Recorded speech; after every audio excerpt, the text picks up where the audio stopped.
जय जय रघुवीर समर्थ. मनुष्याच्या मनामध्ये असलेली एक वाईट वासना त्या मनुष्याचं संपूर्ण आयुष्य उद्ध्वस्त करून टाकते. आपण पाहतोय की महाराष्ट्रामध्ये अनेक ठिकाणी छोट्या मुलींवरती लैंगिक अत्याचार केले जात आहेत आणि त्यांची हत्या केली जाते. हे का होतं? तर केवळ आणि केवळ संस्काराचा अभाव आणि मनामध्ये असलेली वाईट वासना, यामुळे हे दुष्कृत्य केलं जात आहे.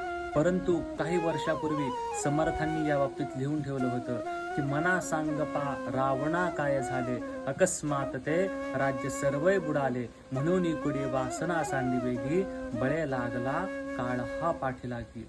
कारण की रावण एवढा विद्वान असून सुद्धा त्याच्या मनामध्ये एक वाईट वासना आली आणि त्याचा संपूर्ण नाश झाला आणि त्याचबरोबर त्याच्या कुटुंबाचाही नाश झाला आणि समाजाला सुद्धा त्रास सहन करावा लागला. आणि ठीक अशाच घटना आज सुद्धा घडत आहेत. अनेक लोक महिलांवरती अत्याचार करतात,